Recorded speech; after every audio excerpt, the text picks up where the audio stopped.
Greetings, my fellow knights. Tonight we travel to the ancient isles of Japan, where spirits, gods, and legends weave through the fabric of myth. Before you drift into comfort, take a second to like and subscribe, and share in the comments what kind of myths or tales you'd like to hear next. I always enjoy watching our nightly circle grow. Now, let's begin. Chapter 1. Creation and the First Island. The earliest Japanese myths described how the world began and how land first took shape. The accounts came from ancient chronicles such as the Kojiki and the Nihon Shoki, which recorded stories preserved by court tradition. These myths explain the appearance of deities, the order of the cosmos, and the origin of the islands. The narrative moved from formless beginnings to the actions of a divine pair who shaped land and brought forth many beings. Later traditions linked these events to the ancestry of rulers and the sanctity of the land. The stories were told in measured sequences, and their names and episodes came forward in a careful line. The turning point in this beginning phase was the assignment given to two deities. They received the task of solidifying the drifting realm below heaven. From that instruction came the first island, a central place where subsequent acts unfolded. The focus rested on duty, method, and consequence, rather than on spectacle. In this way, the myth set out a foundation for the world's arrangement, and for the presence of countless deities within it.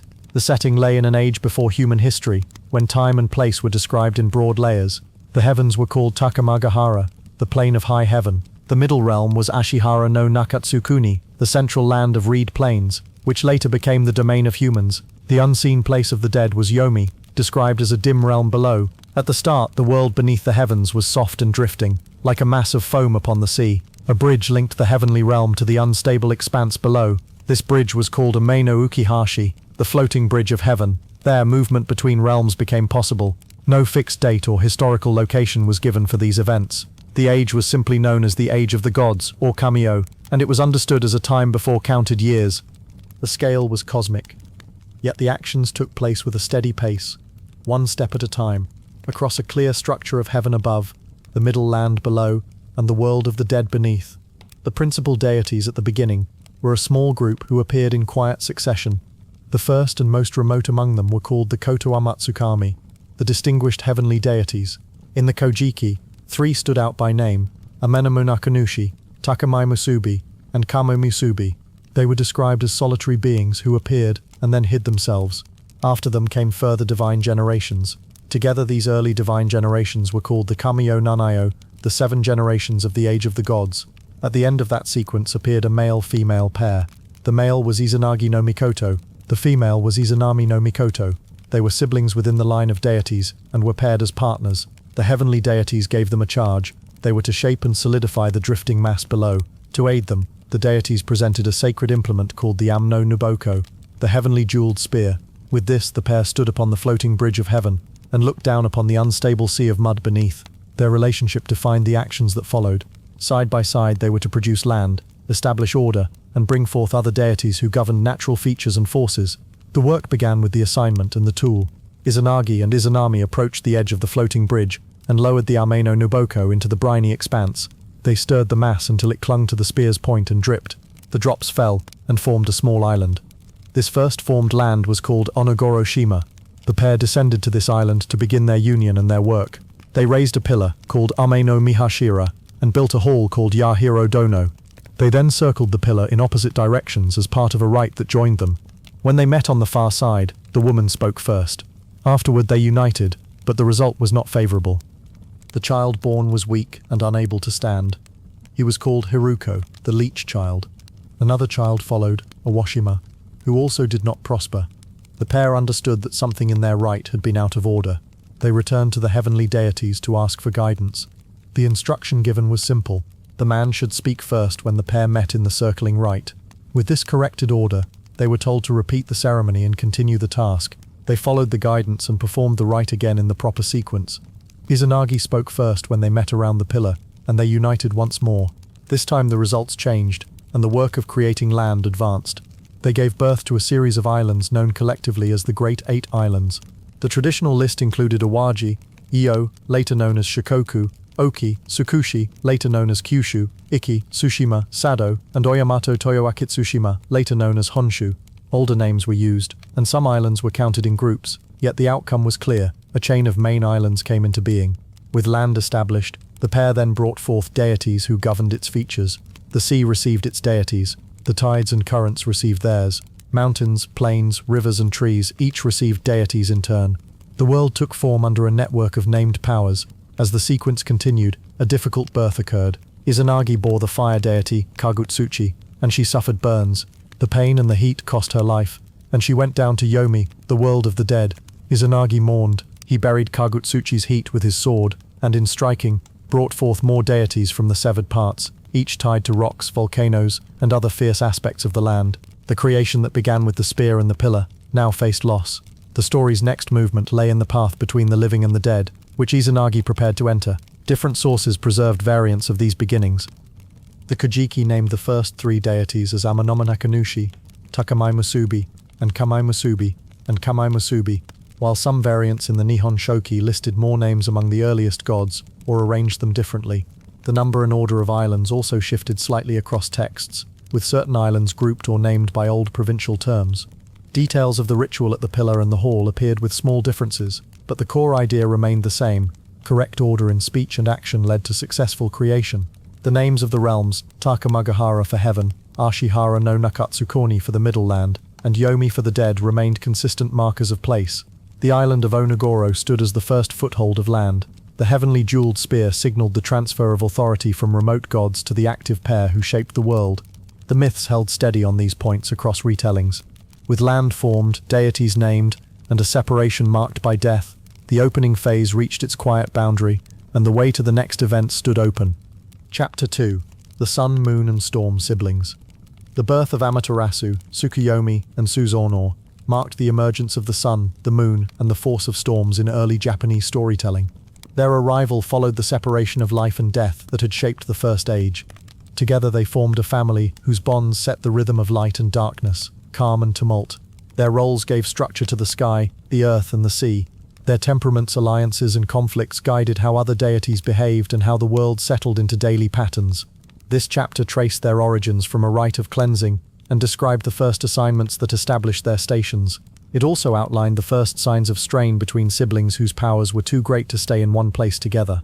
The story moved from a quiet river to the plane of the heavens, with outcomes that influenced both the divine realm and the lands below. After Izanagi fled the shadowed land of Yomi, he reached a river and performed a ritual cleansing to remove the stain of his journey. The setting in older texts was described as a clear stream on the plain of Awagihara in Himuka, a gentle place where running water met still pools. Time in these accounts did not follow human calendars. The events belonged to a legendary age before named eras. Above the world lay Takamagahara, the plain of high heaven, where the heavenly deities gathered. Below stretched Ashihara no Nakatsukuni, the central land of reed plains, where future generations would live. Beneath everything lay Yomi, the land of the dead, separated but still felt by those who had seen it. The riverbank, with its cold water and smooth stones, became the stage where new light would enter the world. The principal figures were Izanagi, the progenitor who had shaped the islands, and the three deities born from his ritual washing. Amaterasu Omikami was the goddess of the sun and the brilliance of daylight.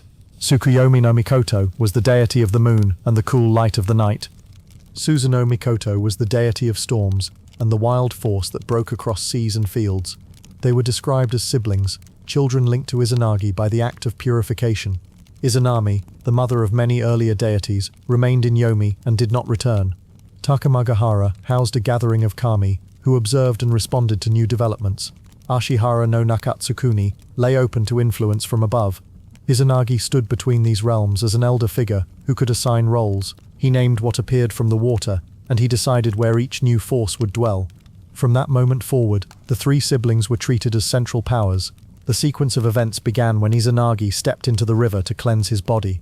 As he washed his left eye, Amaterasu appeared with the warmth and clarity of the sun. As he washed his right eye, Tsukuyomi appeared with the pale glow of the moon. As he washed his nose, Susanoo appeared with the strong presence of wind and storm. Izanagi felt relief as the shadows of Yomi fell away and recognized these presences as great deities. He declared Amaterasu ruler of Takamagahara, entrusting her with the order of the heavens. He gave her symbols of authority and expected the other heavenly deities to follow her lead. Tsukuyomi received the cool realm of night and the oversight of the moon, with the task of balancing the sun's bright course. Susanoo received the sea and the storm, forces that required strength and restraint. With these assignments, the world gained a cycle of day and night, and a pattern of calm and change. The water that washed away sorrow became the source of a new arrangement of powers. The development turned complicated, as Susanoo's feelings toward the mother he had lost grew intense. He did not settle into his role. He wept loudly and let his beard fall to his chest, an image used to show grief and neglect of duty. His storms grew restless, and the seas did not quiet under his watch.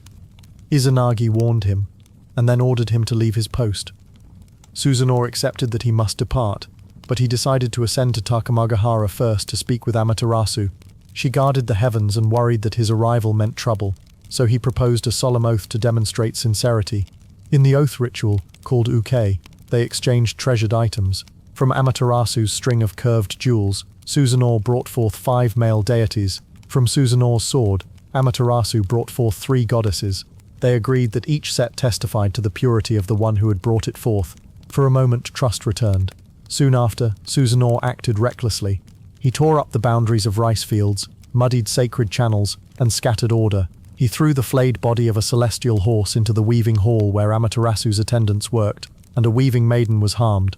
Troubled by the disorder and the violence, Amaterasu withdrew from public view. Darkness spread across heaven and earth.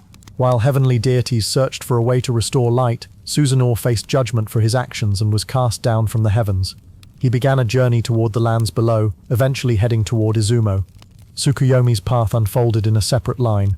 In one account, he attended a banquet hosted by Ukamochi, the food goddess. He killed her in anger after seeing how she produced food. Amaterasu was offended by this act and refused to look upon him again. From that time, the sun and the moon traveled apart, and day and night no longer shared the sky. Together, these developments fixed a basic order. The sun ruled the day, the moon ruled the night, and storms came and passed with their own force. Accounts of these events varied by region and by text. The Kojiki stated that Amaterasu came from Izanagi's left eye, Tsukuyomi from his right eye, and Susanoo from his nose. The Nihon Shoki preserved alternative sequences and sometimes different details about the gifts exchanged in the oath. Some versions named the river as the Tachibana River in Himuka. Other versions did not fix a location and simply described a pure stream. The role of Tsukuyomi appeared steady as ruler of the night, but his actions and gender were not always stated in the same way. Susanoo's domain was described as the sea, the storms, or both, depending on the passage. Amaterasu's authority over Takamagahara remained constant, and later tradition linked her worship to the Ise Grand Shrine. Tsukuyomi had shrines in various provinces, including in the capital region. Susanoo became associated with shrines in Izumo and Kyoto. Taken together, the stories established a clear framework. The heavens held steady under the sun, the night moved to the moon's pace, and weather shifted under the storm god's hand. The 3 siblings stood at the center of early myths, and the world took on a regular rhythm that guided all that followed. Chapter 3. Amaterasu and the Heavenly Rock Cave. The withdrawal of Amaterasu into the Heavenly Rock Cave marked a turning point in the early age of the kami.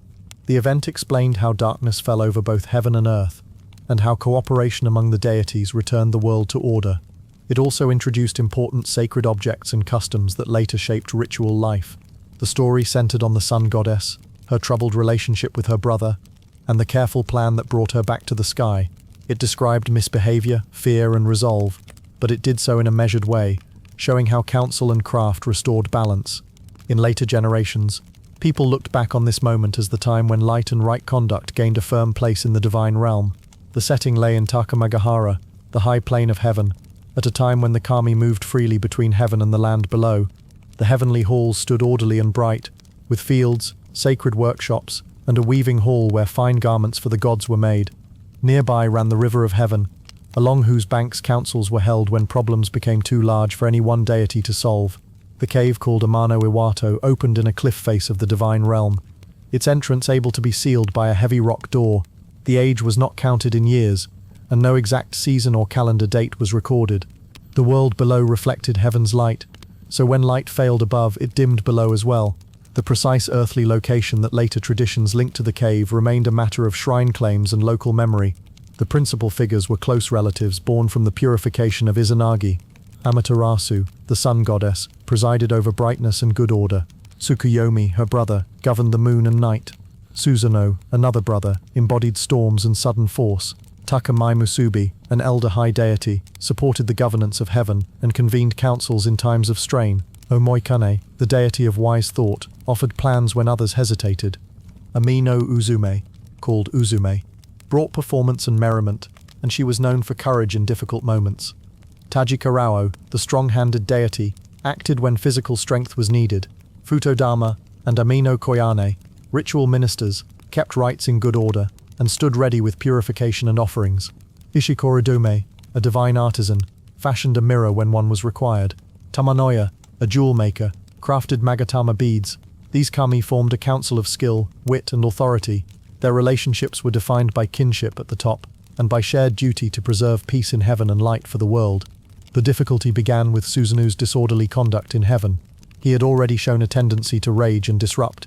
In a fit of wildness, he trampled rice fields, broke boundaries, and polluted sacred places. He went too far when he flayed a heavenly colt and hurled it into the weaving hall where Amaterasu's attendants worked. The shock and fear caused a weaving maiden to be injured or killed, and the sanctity of the hall was broken. Amaterasu saw the offense and felt both grief and anger. She withdrew from her duties and fled to the entrance of the cave called Amano Iwato. She pulled the rock door across the mouth of the cave and hid within. When she vanished, her light withdrew from heaven. Darkness spread through Takamagahara, and the world below dimmed in answer. Crops failed to ripen, and spirits of misrule stirred. The gods gathered along the river of heaven and felt the weight of what had occurred. They understood that the sun would not return by scolding or force alone. Under Takamai Misubi's oversight, the assembled deities asked Omoikane to form a plan. Omoikane considered the nature of light and pride, and he proposed a series of acts that together might draw Amaterasu out. The gods set a sacred evergreen sakaki tree beside the cave entrance and hung it with bright ornaments. Tamanoya made a string of magatama beads, and the beads glowed with deep color. Ishikorodome shaped a mirror called Yata no Kagami, polished to such clarity that it could catch and hold even the faintest glint. Futodama and Koyane prepared offerings and words of ritual purity. Uzume turned a tub upside down and stood upon it as a small stage. She loosened her garments, placed leaves and streamers in her hair, and began a dance that grew lively and fearless. She stamped upon the tub. She laughed and clapped. The gathered gods responded with measured applause and laughter that sounded bright against the dark mouth of the cave. The noise rose in the quiet of heaven and carried inward to where Amaterasu waited. Amaterasu heard the voices and wondered at the cause of delight outside when the world had lost its light. She slid the rock door slightly and peered out. Uzume declared, in a tone of light praise, that a greater deity had appeared, and the gods rejoiced in the new light. Amaterasu moved closer to the entrance and saw the mirror hung on the sakaki. The brightness of her own face and crown reflected from the polished surface. She drew nearer, surprised by the gleam in the darkness. Tajikura waited beside the door. As Amaterasu came into the open, he seized her hand and pulled her forth. At that moment, Futodama drew a Shimenawa rope across the entrance, marking the threshold and barring retreat. The rock door's edge stayed fixed, and the cave mouth remained open. Light poured back into heaven and spread downward, steady and warm. Order returned to the halls and fields, and the fears of the assembled deities slackened. The gods then turned to Susanoo's case. They uprooted his beard and nails, fined him with offerings, and expelled him from heaven. He left Takamagahara in disgrace and passed toward the land of Izumo, where his later deeds unfolded. The mirror became a treasured object, later counted among the 3 sacred treasures, joined by the beads and in time by a sword not yet found in this episode. Amaterasu resumed her seat, and the pattern of day and night continued under renewed trust. Sources offered variations in names and steps, but the broad arc remained consistent. The Kojiki and the Nihon Shoki recorded the cave episode, with differences in the length of Uzume's dance, the exact words of the ritual uttered by Koyane and Futodama, and the way Suzuma's punishment was carried out. The precise wording of songs and chants was not preserved.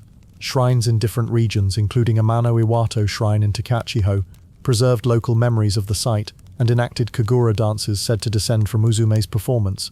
The mirror fashioned by Ishikorodame linked later to the Grand Shrine of Ise, where Amaterasu's presence was venerated through rites of purity and season. The Magatama beads made by Tamanoya became associated with lineage and authority in court tradition. The memory of the rope across the cave entrance shaped the placement of Shimenawa at shrines to mark sacred boundaries. As the light of Amaterasu steadied again, the divine community moved from crisis toward the next series of events that would unfold on the land below. Chapter 4: Ninigi's Descent and the 3 Sacred Treasures. Ninigi no Mikoto's descent from the plane of high heaven, and the entrusting of the 3 sacred treasures, formed a central turning point in Japanese myth. The episode marked the transfer of order from divine deliberation to rule within the central land of Reed Plains. It linked heavenly ancestry to later human sovereignty, and set patterns for ritual, authority, and place. The story also gathered separate strands from earlier episodes, including pacification of the land, and the recovery of a sword from a defeated serpent. It presented the idea that lawful rule required both consent from existing powers and tokens of legitimacy. The narrative moved carefully from preparation to journey to arrival and to stable settlement. The setting belonged to the Age of the Gods, before recorded history. The action stretched between Takamagahara, the bright high plain, and Ashihara no Nakatsukuni, the central land of Reed Plains. A liminal passageway, the floating bridge of heaven, provided the route. Its location remained mythic rather than mapped.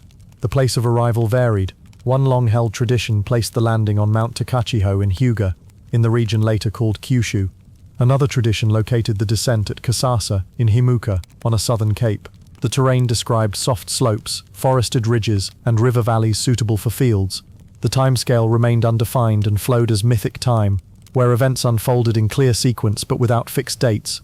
The heavenly court gathered in a high precinct, while the earthly land lay open as a plain of reeds. The principal figures included Amaterasu Omikami, the sun deity, and Takami Musubi, a high ancestral deity, who supervised the decision. Their descendant Ninigi no Mikoto stood as the chosen heir to descend and govern. His father, Ame no Oshi Homimi no Mikoto, appeared in genealogies as the link between heaven and Ninigi, though he did not complete the descent. Omoikane no Kami, the deity of wise counsel, advised on measures and timing. Ritual specialists, Ame no Koyane no Mikoto and Futodama no Mikoto, prepared liturgies and offerings. Ishikoridome no Mikoto crafted the mirror. Tamanoya no Mikoto fashioned the Magatama jewel. Ame no Uzume no Mikoto, known for tact and performance, handled tense encounters. Saruta Haiko no Okami, a powerful land deity, guarded the frontier at the edge of the earth. Martial envoys, Take Mikazuchi no Kami and Futsunushi no Kami, managed negotiations with local powers. Okuninushi no Kami, the builder deity of the land, held authority in Izumo and represented the existing order. His son Kotoshironushi no Kami provided assent, while another son, Takeminakata no Kami, resisted and then withdrew. Later on Earth, Ninigi would meet Konohana Sakuya Hime, daughter of Oyamatsumi no Kami, and form a marriage that carried the lineage forward. The setup began with concern in heaven that the Earth lacked unified rule. Reports from earlier envoys presented problems. Ami no Hoihi no Kami had delayed and had not returned. Ami Wakahiko had failed and died without completing the task. The heavenly court then appointed Takamikazuchi and Futsunushi to settle the question directly with Okuninushi. They arrived at the shore of Izumo and spoke with the landholder.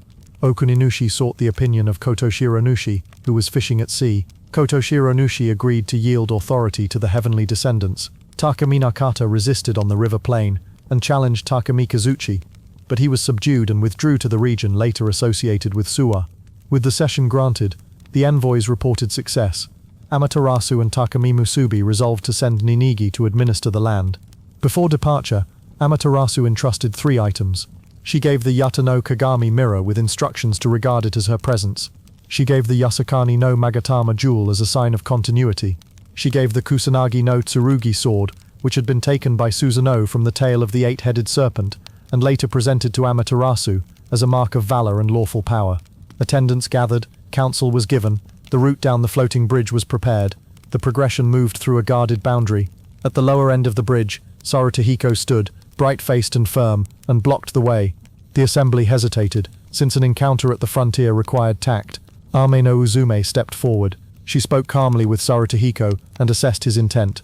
By her management, the way cleared. Sarutahiko then pledged to guide the procession to the right place and to withdraw when the duty ended. With guidance established, Ninigi began the descent. The group passed from light to mist and reached the earth. In the Hyuga tradition, they stood on Mount Takachiho, whose slopes spread down to fertile valleys. Ninigi raised the mirror and the jewel in gratitude. The sword remained by his side. Ame no Koyane and Futodama performed rites and announced the Charter of Rule. Omoikane marked auspicious days. The attendants then separated to found shrines and watch the approaches. Sarutahiko returned to his own domain and became associated with crossings and paths. Ame no Uzume received thanks and later became linked with performance and welcome at thresholds. The outcome established stable order and opened the line that led toward human times. Ninigi settled in Himuka and surveyed the fields and coasts. He appointed guardians to river mouths and passes. He arranged seasonal rites for planting and harvest. He respected the assent given by Okuninushi and his son, and acknowledged local shrines. The region gradually accepted the new arrangement. Under a clear sky, he met Konohana Sakuyahume, a blossom princess and daughter of Oyamatsumi. Her father offered her and her elder sister, Iwanagahume. Ninigi chose the younger daughter. The elder sister returned, and a lesson about lasting life and fragile beauty was later attached to this choice. From this marriage came Hodori, also called Umisachi Hiko, Hosuseri, and Hodori, also called Yamasachi Hiko. Their stories would carry the line toward the figure later remembered as Emperor Jimmu. The three sacred treasures remained with Ninigi and formed the core of ritual kingship. The mirror was later venerated at Ise. The sword became associated with Atsuta. The jewel remained connected with the imperial household. The exact route of the descent and the detailed sequence of some meetings were not fixed in a single version. The cultural and textual context preserved several variants. The Kojiki presented the landing at Takachiho, and included the careful crafting of the mirror and jewel. The Nihon Shoki preserved alternate accounts, including a landing at Kasasa, and offered different arrangements of speeches and envoys. Local traditions in Kyushu maintained place names linked to the descent, such as stair-like ridges and designated stones. Shrine lineages recorded the roles of Amano Koyane and Futodama as ancestors of ritual families. The sword's passage from Susanoo to Amaterasu, and later to Earth, tied earlier conflict to later order. The regalia became central in enthronement rites of later times, though the physical history of the objects remained a matter of tradition.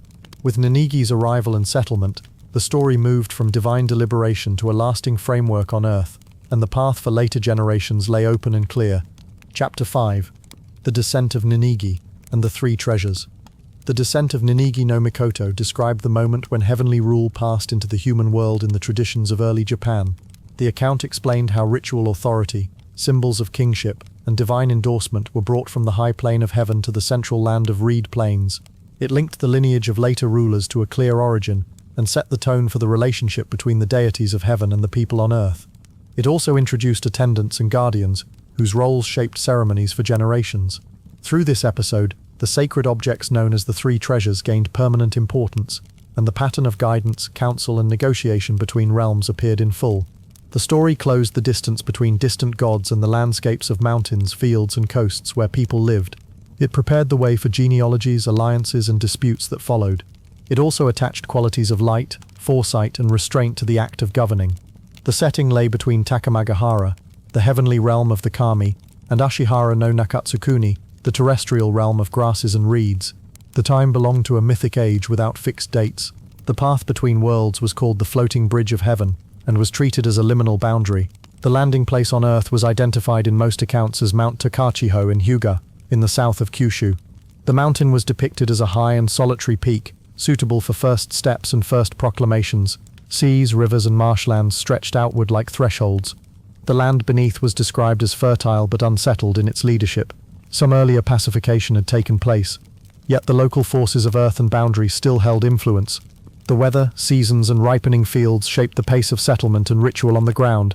The principal figures included Amaterasu Omikami, the sun deity and ancestor of the line who endorsed the mission, and Takamai Musubi no Kami, a high ancestral deity whose counsel supported it. Ninigi no Mikoto, a grandson of Amaterasu Omikami, received the charge to descend and rule. Omoika no Kami, the deity of prudent thought, provided plans and timing. Ame no Koyane no Mikoto, and Futodama no Mikoto, ritual leaders, managed offerings, purification, and protocol. Ishikoridome no Mikoto crafted the Yata no Kagami, the 8-span mirror, and Tamanoya no Mikoto prepared the Yasakani no Magatama, the curved jewel. Together these formed part of the regalia. The sword, Ama no Murakumo no Tsurugi, later known as Kusanagi no Tsurugi, belonged to the sacred set in the tradition, though accounts differed on when it was transferred.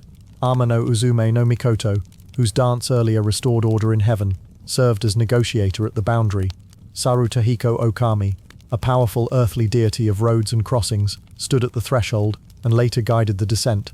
Later in the narrative, Oyamatsumi no Kami appeared as a mountain deity and father of Konohana no Sakuyahime and Iwanagahime, who became central to the marriage episode of Ninigi no Mikoto.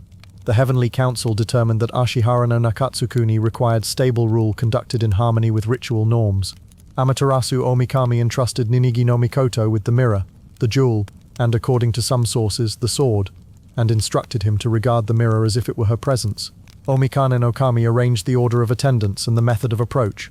The procession reached the boundary and encountered Sarutahiko Okami standing in the path, radiant and imposing. The reason for his stance was explained in some sources as a guardian's vigilance and in others as a test of intent. Amino Uzume no Mikoto handled the meeting with careful speech and composed gestures which diffused tension and clarified the mission. Sarutahiko Okami accepted the purpose and agreed to lead the way. The group crossed the floating bridge of heaven and moved downward along a course that later processions and pilgrims would remember in name and in rite. The descent emphasized measured movement, ritual purity, and the carrying of tokens that tied heaven and earth. After arrival at Mount Takachiho, Ninigi no Mikoto established a temporary palace and performed rites acknowledging the land and its spirits. Ame no Koyane no Mikoto and Futodama no Mikoto set up offerings and purified the site. Fields were marked out for rice, and the first plantings followed the calendar of seasons. Sarutahiko Okami completed his guidance and assumed a protective role over roads and crossings. Traditions held that Ameno Uzume no Mikoto and Sarutahiko Okami formed a union, linking boundary craft and earthly passage. As the settlement took root, local chieftains and deities recognized the new order in ceremonies meant to confirm mutual respect. In time, Oyamatsumi no Kami, the mountain deity, presented his daughters as matches for Ninigi no Mikoto. Konohana no Sakuyahime, the Blossom Princess, represented transient beauty and fertile growth, and Iwanagahime, the Rock Princess, embodied endurance and long life. Ninigi no Mikoto chose Konohana no Sakuyahime.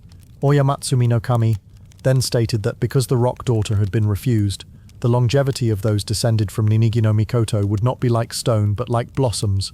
The choice thus placed brevity and renewal within the human condition, as remembered in later thought. Soon after, Konohana no Sakuyahime conceived. Ninigi no Mikoto expressed doubt about whether the child was his, since the time seemed brief, and he questioned her faithfulness. Konohana no Sakuyahime built a birthing hut of thatch and sealed herself inside, declaring that if the child were of divine lineage, it would be born safely, even if fire consumed the hut. The structure was set alight and burned until the roof fell. While she labored within, the children were born unharmed, and the event served as proof of lineage. The sons named in the sources included Hodori no Mikoto, also called Umisachi Hiko, Hori no Mikoto, also called Yamasachi Hiko, and Hozuseri no Mikoto, though the count and order varied by text. The birth validated the union and completed the initial phase of settlement by joining ritual authority with a clear line of inheritance. With fields planted, rights established, and heirs born, the mission of Ninigi no Mikoto stood secure in its first intent. The regalia remained as tokens of the pledge between realms and were kept with care in the new seat. Variants of this tradition appeared in the Kojiki and Nihon Shoki, which differed on details of the route, attendance, and timing of the treasures. Many sources placed the landing at Mount Takachiho in Hyuga, while others proposed alternate coastal points nearby. Accounts agreed that the mirror and jewel were bestowed directly with explicit instruction, while the pathway of the sword into the regalia differed between texts. The names and functions of attendants varied in sequence, but Amano Uzume no Mikoto and Sarutahiko Okami remained central to the negotiation and guidance at the boundary. The marriage to Konohana no Sakuyahime and the implication of mortality through the refusal of Iwanagahime were consistent themes used to explain human lifespan. Over time, the mirror became associated with Issei, the sword with Atsuta, and the jewel with the palace regalia, although the precise movements of these objects were reported in different ways. The descent of Ninigi no Mikoto linked heaven's charge to a place, a family, and a set of symbols, and it prepared the ground for journeys and allegiances that followed from his children. Chapter 6. Yamato Takeru and the Sword Kusanagi. Yamato Takeru, a legendary prince of the early Yamato court, stood at the center of accounts that linked imperial authority with distant regions. His story presented a sequence of missions in which he traveled far from the court, faced local leaders and deities, and returned honor to his house through skill and endurance. The narrative also explained the passage of a revered sword, Kusanagi, into imperial custody, and then to a notable shrine. Together, the episodes gave shape to how early rulers extended influence across the archipelago and how sacred objects supported that effort. The tale circulated in different written forms, each maintaining the same basic path from youth, through campaigns, to a final transformation, The setting lay across much of the main islands, moving from the Yamato heartland to Kyushu in the southwest and the eastern provinces along the Tokaido and inland routes. The time frame belonged to the age before consistent written records in Japan, later arranged by compilers within the reigns of early emperors. Geographic names such as Yamato, Ise, Owari, Sagami, Musashi, and Shinano marked the path, while Mount Ibuki rose as a significant landmark on the return journey. The court resided in the central plains, and missions sent from it followed river valleys, coastal tracks, and mountain passes. Climate, travel distance, and unfamiliar customs influenced the pace and hazards of the journey, and these conditions shaped the challenges described in the story. The principal figure was Yamato Takeru, presented as a son of Emperor Keiko. He was related to Yamato Hime no Mikoto, a royal aunt who served as priestess at the shrines of Ise. Owari no Miyazu Hime appeared as a noblewoman in Owari province who formed a close bond with him during his passage to the east. The Kumaso brothers in Kyushu stood as early rivals, powerful local chieftains in a distant region. Eastern leaders, sometimes labeled as bandits or unsubmissive clans, represented the broad field of his subsequent campaign. Two sacred elements shaped his path. The sword called Ame no Murakumo no Tsurugi, later known as Kusanagi no Tsurugi, and a fire striker that served as a protective talisman. A mountain deity at Mount Ibuki tested him late in the narrative and influenced the closing events of his life. The tale began with a command from Kiko that sent Yamato Takeru to Kyushu to subdue the Kumaso brothers. He traveled to their territory and learned their customs, observing a gathering where they felt secure. He adopted a disguise, entered their feast, and found an unguarded moment. He struck, and one of the Kumaso brothers fell. The story recorded that the surviving brother acknowledged the prince's courage and conferred on him the epithet Takeru, meaning valiant, so that the name Yamato Takeru became fixed in the tradition. The mission served as the first proof of his resolve, and it also set the pattern of using attentiveness and timing rather than force alone. With Kyushu made quiet, he returned toward the court by a long route, using the journey to understand the lands between. A new mission followed. Keiko instructed Yamato Takeru to travel east and bring unsettled provinces under control. Before setting out, Yamato Takeru visited Yamato Hime at Ise. She offered guidance, performed rites for his protection, and entrusted him with the sword Kusanagi and a fire striker in a pouch. The sword held a longer pedigree in the mythic past and had passed through sacred hands to Ise. She gave it to him as a loan for the journey, not as a personal possession. With these items he moved along the eastern roads. He met Miyazu Hime in Owari and formed an agreement to marry her when his duty ended. He left her with assurances and continued, keeping the sword close as a token of divine support and as a practical defense in unknown places.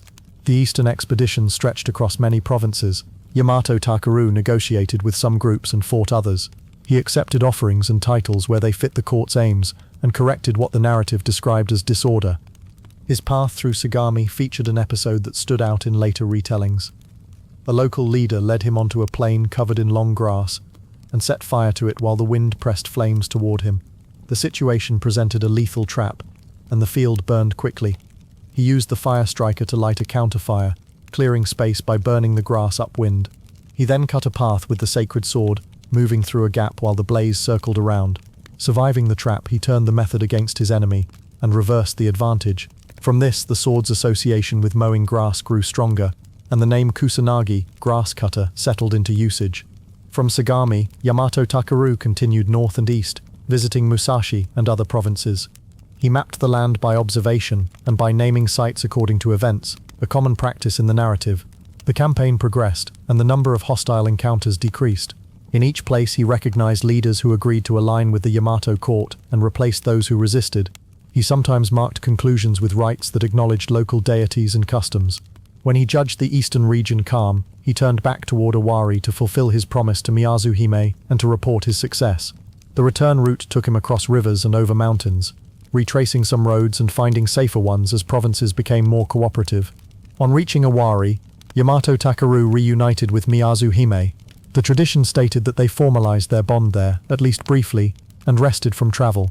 He placed the sword Kusanagi in her care at Owari, regarding it as safe under her protection.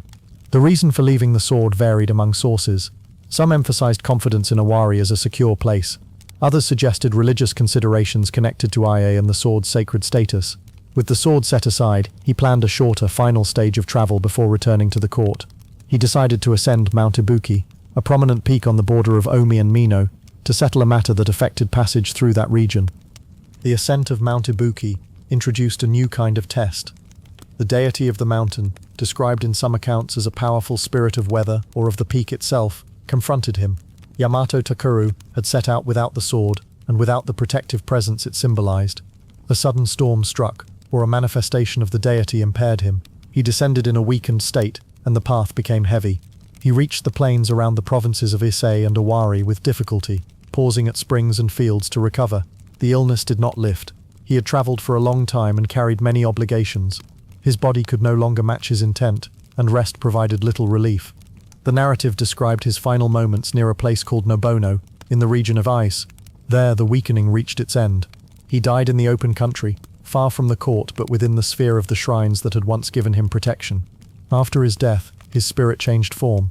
It became a great white bird, named Shiratori in the tradition. The bird rose and flew westward, and people followed the arc of its path across the sky. Where it landed and took off again, they built Tumuli shrines to mark the stages of farewell. These places appeared in lists as Shiratori burial mounds, spreading from Ise toward the coast and beyond. The course traced a clear line that allowed local communities to connect their land to his memory. The sword Kusanagi, left with Miyazu Hime in Owari, passed into formal custody at the shrine known as Atsuta. The shrine preserved the sword's presence as a sacred trust, linking it to the imperial regalia and later tradition. That movement explained why the sword remained in Owari, rather than returning to Ise. The fire striker did not receive such lasting attention, although some local sites claimed pieces of that memory. Yamato Takeru's story thus ended with the separation of hero and sword, a pattern that reinforced the idea that sacred objects belonged to shrines and to the empire at large, not to any one person. The sword's continuing presence at Atsuta became a cornerstone for its later status. Different sources arranged these events with variations. The Kojiki and the Nihon Shoki recorded the same sequence in general terms but differed in details such as the names of places, the order of episodes, and the timing of ceremonies. Some versions emphasized the disguise at the Kumaso feast more strongly, others detailed the grass fire more closely. The identity of the Ibuki deity and the nature of the illness were not specified in a single fixed way. Regardless of such differences, the path from youthful mission to eastern expedition with divine support to final weakening at a sacred mountain remained steady. In this form, the tale fit the larger pattern of Yamato expansion and the weaving of divine sanction into state building. Yamato Takeru's story carried a double message. On one side, it presented a map of travel, negotiations and conflicts that mirrored how the early court extended its reach. On the other, it bound that reach to the presence of deities and ritual items, especially Kusanagi. Place names, shrine traditions and mounds marked the ground where the narrative settled. Communities along the route maintained local claims, such as fields tied to the fire episode and springs connected to his illness. The combined effect gave the story durable points across the landscape, which later generations visited and recorded. Later centuries read Yamato Takeru as both a model of courage and a caution about limits. He succeeded through foresight, patience, and tools that represented divine favor, yet his choice to climb Mount Ibuki without the sword stood as a hard lesson in respect for the unseen powers of the land. Religious practice used this element to illustrate harmony between human aims and sacred guidance. Political readings saw in his circuits a memory of the Yamato state's consolidation, where force gave way to agreements backed by ritual authority. The myth thus kept balance between ambition, protection, and restraint. In the broader cycle of Japanese myths, the passage of Kusanagi from the heavenly tale of storms through Issei to Atsuta connected early cosmogony with the growth of institutions. Yamato Hime's role as priestess placed the sword's lone within a chain of sacred custodianship, and Miyazu Hime's guardianship in Owari secured it for later rites. The white bird's flight and the shrines along its path extended mourning into a geography of remembrance. Over time, festivals, performances, and local histories returned to these episodes, so that each province could place itself within the origin story of the court. The calm conclusion at Nobono, the bird in the sky, and the sword resting at Atsuta formed a steady ending to Yamato Takeru's long journey. Chapter 7. The Journeys of Yamato Takeru. The legend of Yamato Takeru presented the life of a royal youth who traveled across the archipelago to subdue distant clans and test the reach of the early court.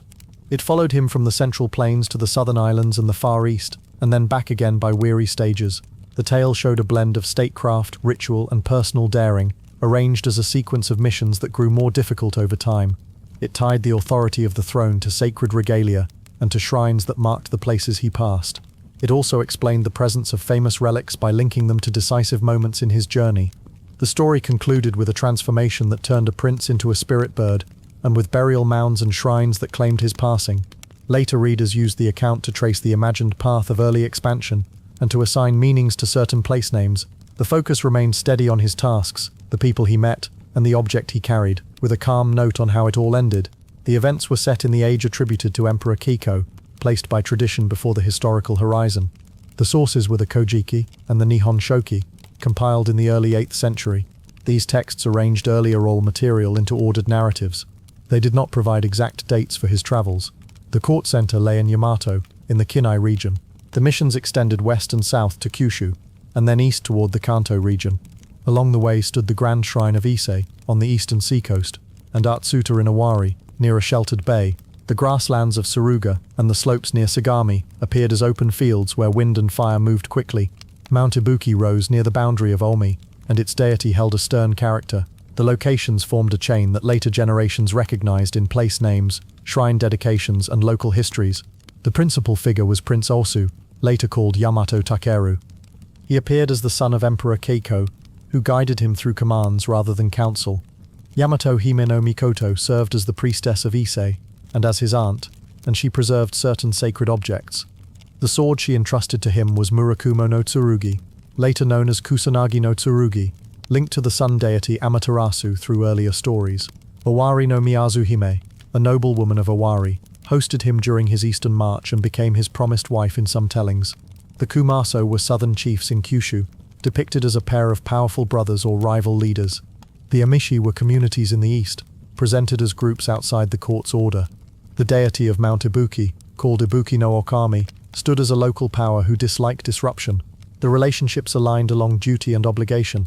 The emperor commanded, the prince obeyed, the priestess advised, and the sword conferred a kind of divine protection when wielded with respect. The first mission took him south to the Kumaso. He went not as a marching general but as a quiet infiltrator.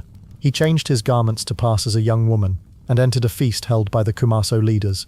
When the time was right, he drew a concealed blade and struck. The deed ended the Kumaso challenge, and startled the survivors into submission. The leader, as he died, praised the prince's courage and gave him the name Yamato Takeru, meaning the brave of Yamato. When he returned, Keiko gave him no long rest. The second mission awaited in the east, where local powers resisted the court's envoys. To prepare, he traveled to Ise, where Yamato Hime received him at the shrine. She warned him to honor the gods of the land, and to avoid needless offense. She also gave him the sword and a fire striker kept for protection, saying they were to be used only in true peril. He accepted these items with care, and left the shrine in a measured mood. The march east covered rivers, mountain passes, and long coastal stretches. In Sagami and Suruga, he faced hosts who tested his patience with trickery. A local chieftain invited him to a hunt, then set fires in the tall grass to trap him and his retinue. The flames ran fast with the wind, and the smoke closed the paths. He remembered the gifts from Icy. He used the fire striker to burn a counterline, and the sword to cut wide lanes through the grass. He also turned to the wind, which changed and drove the blaze back toward those who set it. By this act, the sword gained a new name, Kusanagi, or grass cutter, and his men survived. He punished the deceiver, then continued his march along the coast and into the foothills. In many places, the tales said, he accepted formal submissions and marked the extension of court order. He stayed for a time in Owari with Miyazu Hime. There he pledged to return and left the sword in her care. The sword later rested at Atsuta, and its presence there became a lasting claim of the land. After these successes, the journey bent toward risk. Without the sword he moved farther north and inland, and the strain of travel grew. He heard of the deity of Mount Ibuki and resolved to pass by. He attacked a large white boar that crossed his way, thinking it a simple beast, but in the tale the boar was a manifestation or a servant of Ibuki no Okami. A storm rose with hail and chilling rain.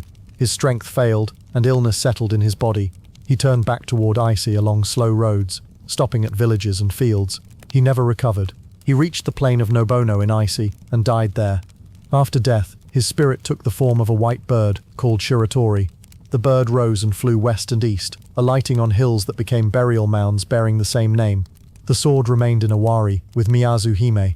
Atsuta Shrine held it as a treasure linked to both his story and the earlier myths of Amaterasu. His wife's fidelity formed a calm note in the closing part of the tale, while his passing explained sacred places across several provinces. The chronicles offered more than one version of certain episodes, and local traditions added further notes. The Kojiki and the Nihon Shoki agreed on the broad shape of the travels, but varied in order and emphasis. Some accounts placed the burning field in Suruga, and others adjusted the location. Some mentioned his act against a boar as misjudgment, while others stressed the danger of angering local deities. The Amishi and the Kumaso appeared as labels the court used for many communities, rather than as single peoples. Later readers saw in the journey a memory of royal expansion during the late Yayoi and early Kofun periods. The association of Kusanagi with Atsuta became part of the tradition of the three regal treasures, which included the mirror and the jewel. The white bird mounds formed a map of remembrance, and shrines named Shiratori marked the flight. The calm shape of the narrative remained steady in all tellings. A prince obeyed, travelled, overcame, and then yielded to a power he had been warned to respect, and the land remembered his path. Chapter 8. Jimmu's Eastern Expedition and the Birth of Yamato. The Eastern Expedition of Jimmu described the transition from divine ancestry to human rule in Japanese mythic history. It presented the journey of a leader who moved from the far southwest to the central plains, overcame resistance, and established a political center known as Yamato. The sources placed Jimmu as the first emperor in a line that traced back to the heavenly deities, with the story functioning both as a genealogy and as an account of conquest. The narrative emphasized orderly progress, divine support, and the unification of regional powers under a central authority. It also served as a bridge between the Age of Gods and the Age of Rulers, setting a precedent for how power, territory, and ritual objects signified legitimacy. The setting lay in a remote age situated between the divine era and the beginnings of recorded history. Later compilers assigned a traditional accession date to Jimmu in 660 BCE, but the sources themselves were written centuries after the events they described. The route ran from Hyuga in Kyushu, across the Seto Inland Sea, into the Ki Peninsula, through the mountains of Kumano, and finally into the Nara Basin, known as Yamato. Place names such as Naniwa, Kawachi, Kumano, and Kashihara appeared as waypoints or centers of resistance and accommodation. The landscape formed a network of seas, channels, river plains, and mountain corridors that shaped movement and conflict.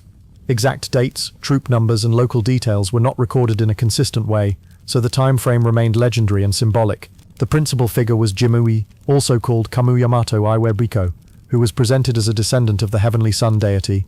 His pedigree ran through Ninigi, the grandson of Amaterasu, and through the lineage of Huari and Ugaya Fukiezu, linking the expedition to earlier divine narratives. Jimmu had three elder brothers, Itsus, Inahi, and Maikirino.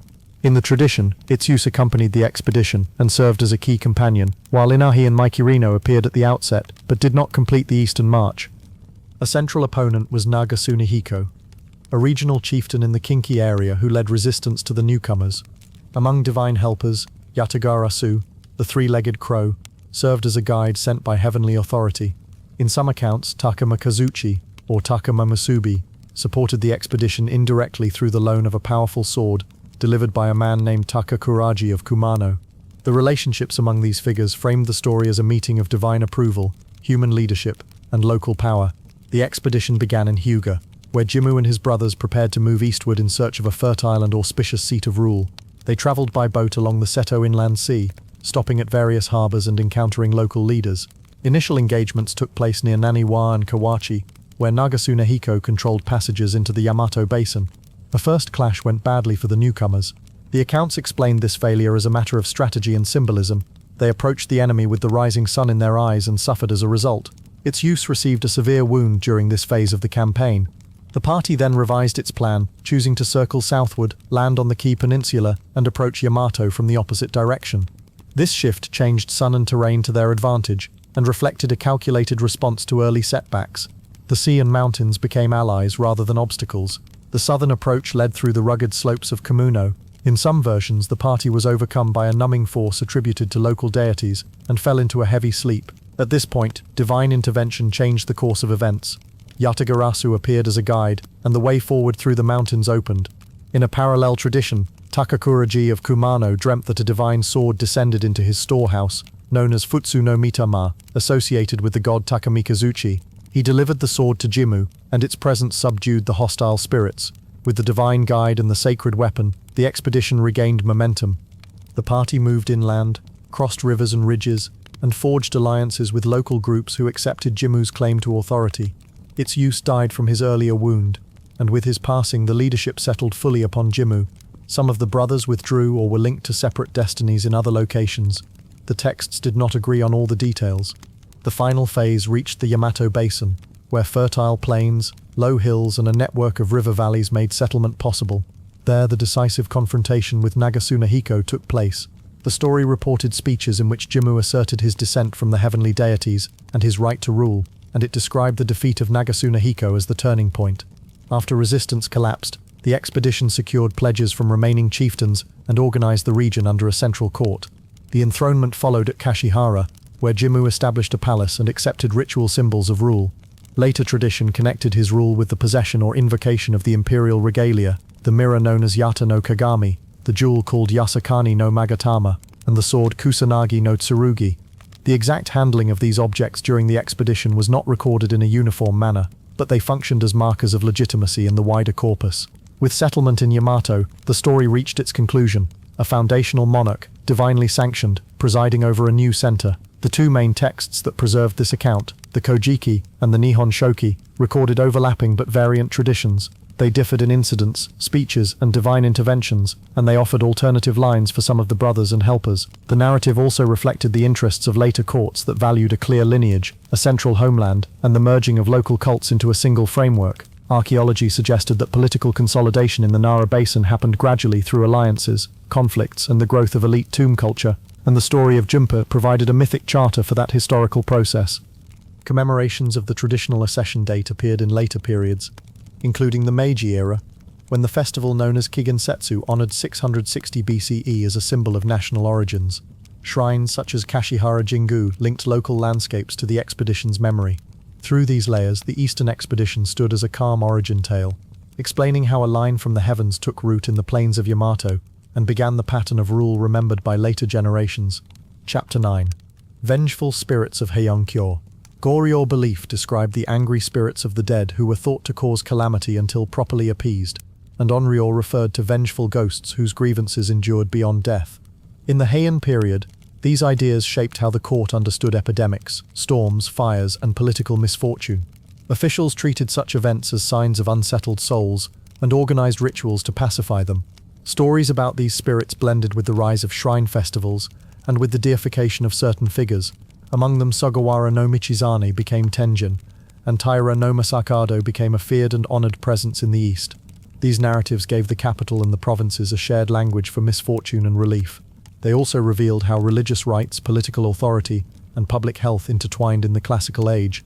Hodon-ku, founded in 794, stood on a rectangular grid of avenues at the foot of low hills, with the palace complex at its north.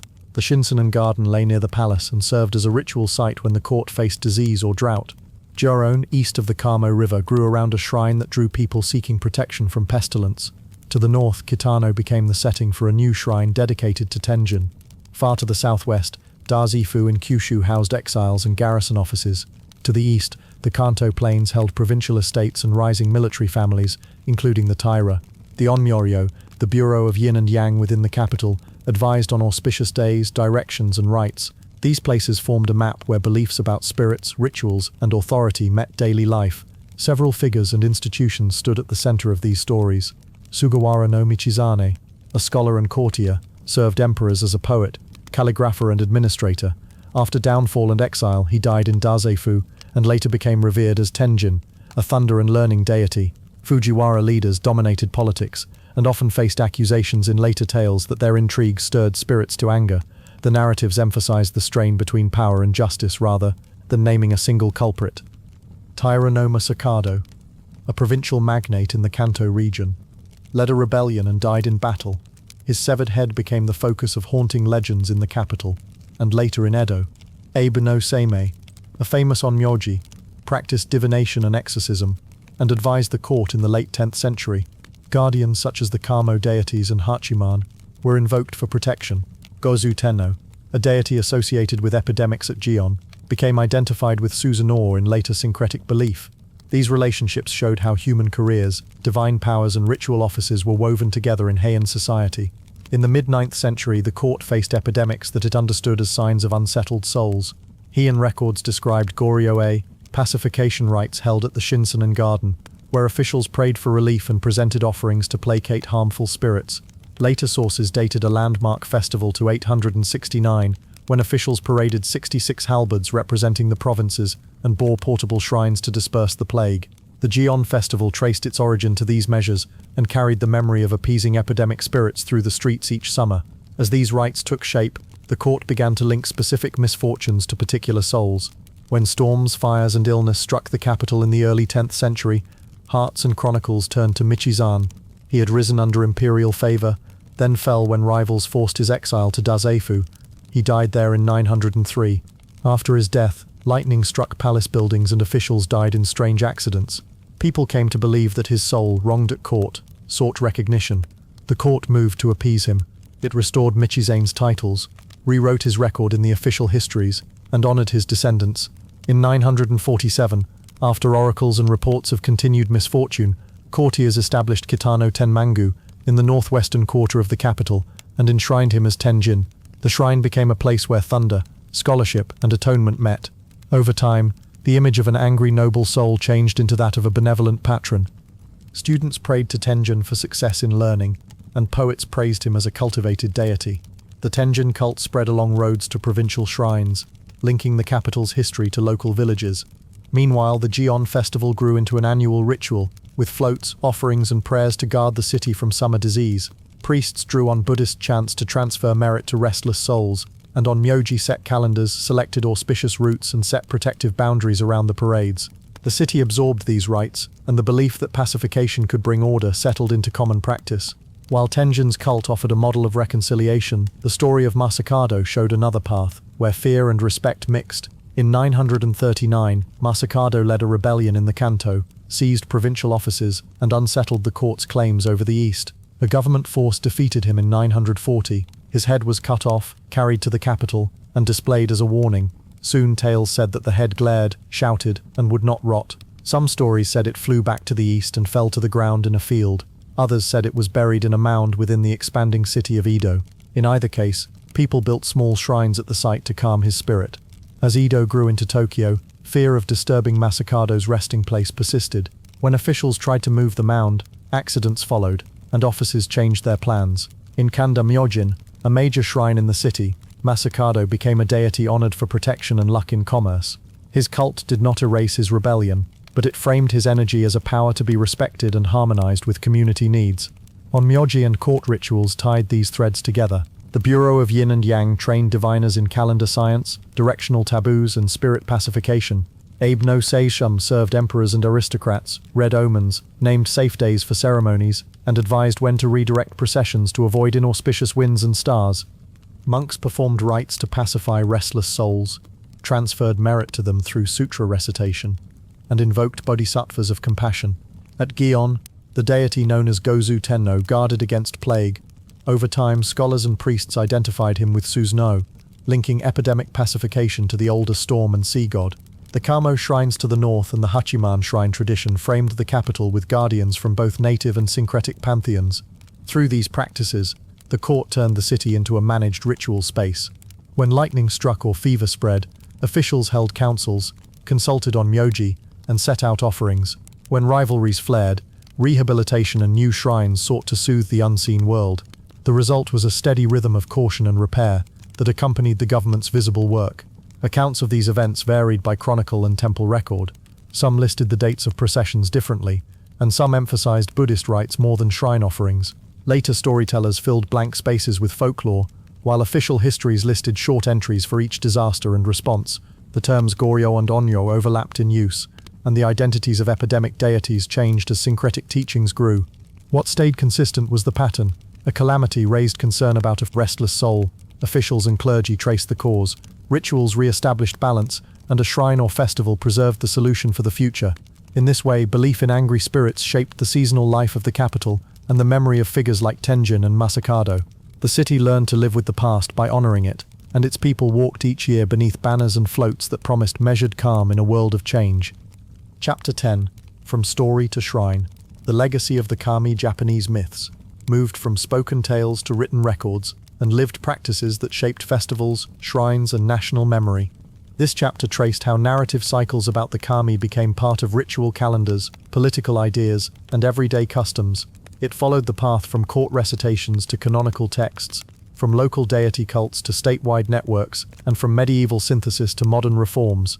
It also noted how the same stories took different forms in various regions and eras while keeping a recognizable core. The focus stayed on continuity and change rather than on a single episode, because the legacy of the myths depended on steady transmission over long spans of time. The settings stretched across the archipelago, from the Kii Peninsula and the Yamato Plain to the capital centers at Nara and Kyoto, and later Edo and Tokyo. The timeline began in the late 7th and early 8th centuries, when the earliest surviving compilations appeared, and ran through the medieval and early modern periods into the 19th and 20th centuries. Key locations included Ise Grand Shrine in Ise, Izumo Taisa in Izumo, and major temple shrine complexes such as Mount Hiei near Kyoto and the Kumano Sanzan in Kii. When dates or local details were not recorded in surviving sources, a neutral acknowledgement was made without speculation. The overall frame showed a landscape where place-anchored story, and where time moved in cycles marked by ritual and remembrance. The principal figures included the kami Amaterasu, associated with the imperial line, and Ise Susanoo, linked with Storm Sea and various regional shrines, and Okuninushi, enshrined at Izumo Taisha and tied to landmaking and negotiation. On the human side, Okunu Yasumaro served as the scribe for the Kojiki under Empress Genmei, while Haida no Are was credited as the memorizer whose recitations formed its core. Prince Toneri was recorded as the editor of the Nihon Shoki, presented to Empress Gensho. Priestly lineages at Ise and Izumo tended the cults of Amaterasu and Okuninushi, while court ritualists of the Nakatomi and Imbei clans recited Norito prayers preserved in later compilations. In the Buddhist sphere, Saicho founded the Tendai school on Mount Hiei, and Kukai founded Shingon on Mount Koya, and both schools developed ways to read kami and Buddhas together. In the medieval and early modern eras, Watarai priests at Ise's outer shrine formed a theological school. Yoshida Kanetomo promoted Yoshida Shinto in Kyoto, and Kokugaku scholars, such as Mototori Norinaga and Hirata Atsutane, studied ancient texts and offered new interpretations. In the modern period, the Meiji government, rather than a single individual, directed reforms that changed how shrines, myths, and the state related to each other. The shift from oral performance to written anthology started at court. Reciters transmitted genealogies and deity tales that framed the origin of the land and the imperial house. In 712, Ono Yasumaro presented the Kojiki, which arranged mythic episodes and royal genealogies in a narrative sequence. In 720, the Nihon Shoki offered a more analytic structure with alternative versions of many episodes. These texts set a baseline for later readers and ritualists. Alongside them, local shrine origin stories, known as engi, circulated in prose and later in illustrated scrolls, tying specific landscapes to legendary events. The Engi Shiki, finalized in 927 under Fujiwara no Tadahira's oversight, recorded lists of shrines and rituals and preserved Norito prayers, which showed how myths entered formal liturgy. The network of shrines grew around patron deities of clans, villages and provinces, and the court recognized many of them through offerings and ranked registers. At Isso, periodic rebuilding known as Shikinen Sengu renewed the shrine buildings for Amaterasu and Toluke Omikami, carrying forward an architectural and ritual cycle that scholars saw as a living reminder of the stories. As Buddhism spread, interpreters developed Honji Suijaku thought, which read kami as local manifestations of Buddhas and bodhisattvas. Saicho and Kukai did not erase kami traditions. Later followers placed shrine halls within temple precincts and installed statues that reflected dual identities. At Hiei, Sano deities stood in relation to Tendai doctrine. At Kasuga, the Fujiwara clan's shrine aligned with Kofukuji. And across the Kii Peninsula, the Kumano Sanzan became a popular pilgrimage, where mountain paths and waterfall shrines linked myths of rejuvenation with pure land ideas. No plays, shrine festivals, and picture scrolls retold stories of kami and heroes in forms suited to their audiences, and many performances highlighted episodes such as Susanoo's defeat of the serpent or Okuninushi's trials. Watarai priests at Ise's outer shrine articulated a system that placed Tuyoke Omikami in a central philosophical role and read the old myths through ritual and cosmology. Yoshida Kanetomo's program in Kyoto offered a comprehensive system that ranked kami and rites and sought to mediate between local traditions and elite doctrine. By the early modern period, local parishioners supported their shrines through neighborhood guilds, and annual festivals marked rice planting, harvest, and seasonal boundaries. People kept household talismans, joined carrying of makoshi, and participated in rites that connected their communities to long-standing stories. The Edo period also saw the rise of nativist scholarship, Mototori Norinaga read the Kojiki carefully and wrote the Kojiki-den, which argued for the distinctiveness of ancient language and feeling. He examined variants in the Nihon Shoki and sought to recover what he considered early meanings of divine names and episodes. Hirata Atsutane expanded this approach with an interest in spirit beliefs and the afterlife, and both contributed to a wider discussion about the place of the kami in moral and national life. Their work influenced readers far beyond scholarly circles and circulated among literate townspeople and rural teachers, yet shrine life remained a mixture of practices. Many sites maintained temple shrine complexes, images, and rites that combined elements and festivals drew on both Buddhist and kami calendars. Travel literature recorded pilgrimages to Ise, Izumo, and Kumano, and souvenir prints showed famous places where myths were said to have unfolded. The stories continued to be told within the measured rhythm of annual observances, rather than in a single canonical version. The Meiji Restoration changed these patterns. Starting in 1868, the government ordered separation of kami shrines and Buddhist temples, a policy known as Shimbutsu Bunri. Some places experienced Haibutsu Kishaku, a movement that removed or destroyed Buddhist images and structures at shrines, while other sites made more gradual changes. The state defined a system of shrine ranks and assigned priests as public officials. The modern school curriculum presented myths as part of national history, and public ceremonies linked imperial accession to ancient rites such as the Daijo Sai. State Shinto shaped how myths were taught and observed in public until 1945, when government support ended under new directives. After 1945, shrines continued as religious corporations and families observed rites tied to life cycles and community festivals. Ise rebuilt on its 20-year cycle. Izumo Taisha maintained its major renovations, and many regions upheld matsuri that carried forward stories of local kami. The myths remained part of performing arts, literature, and later media. Scholars translated and reinterpreted the Kojiki and Nihon Shoki, and local historians assembled records of shrine origins and oral tales.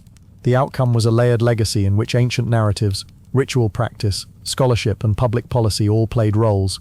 Regional diversity remained a constant feature.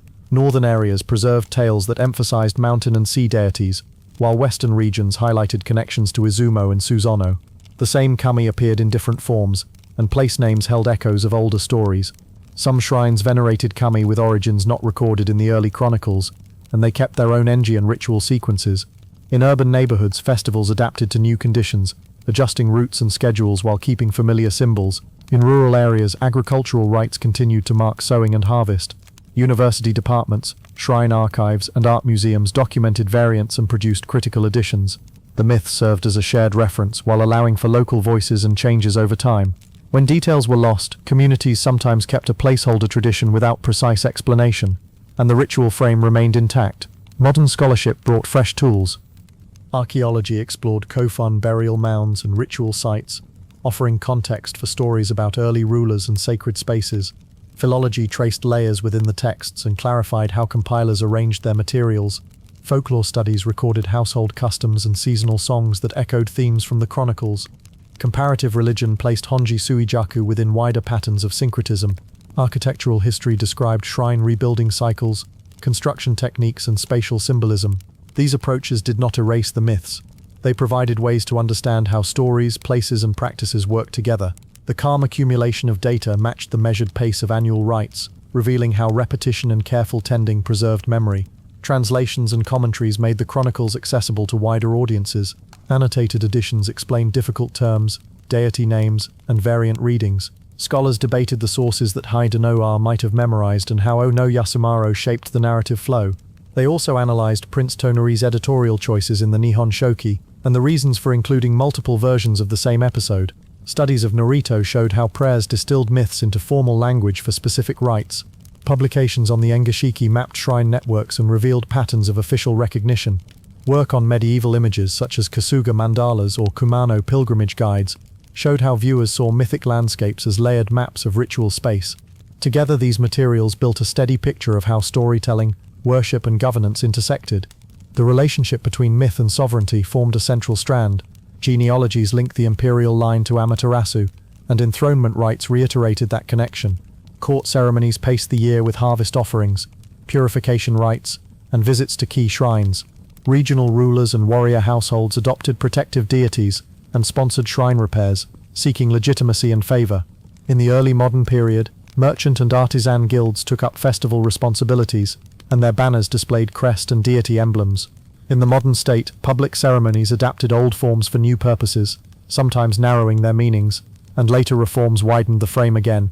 The core idea, that a community oriented itself through stories about origin and order, persisted across these shifts. It did so not through proclamation alone, but through repeated acts at specific places and times. Variations across sources, from the Kojiki's narrative style to the Nihon Shoki's annals and the Engi's local focus, offered multiple entry points into the same mythic field. Some episodes appeared in both major chronicles with different names or sequences. Scholars documented these differences without forcing a single resolution. Local legends sometimes diverged from courtly versions, and temple shrine records framed kami in relation to Buddhas in ways that the early texts did not anticipate. These differences reflected the many hands that carried the stories. They also showed how myths lived both as fixed texts and as practices that answered the needs of households and villages. Through change and repetition, the legacy of the kami remained active. The movement from story to shrine, from recitation to ritual, and from manuscript to modern print formed the long arc of these myths. The figures of Amaterasu, Susanoo, and Okunanushi held their places within a broad network of deities, places, and communities. The compilers, priests, monks, scholars, and officials each shaped the way later generations received the tales. Variants coexisted with canonical versions, and local calendars kept the beat. In this layered history, the myths stayed present without needing to change their basic themes. The legacy of Japanese myths rested on careful stewardship, regular observance, and the quiet endurance of shared memory. And so, dear knight, our tale comes to an end. May your rest be peaceful, and may dreams carry you to realms of wonder until we meet again. The roles of Amano Koyane and Futodama as ancestors of ritual families. The sword's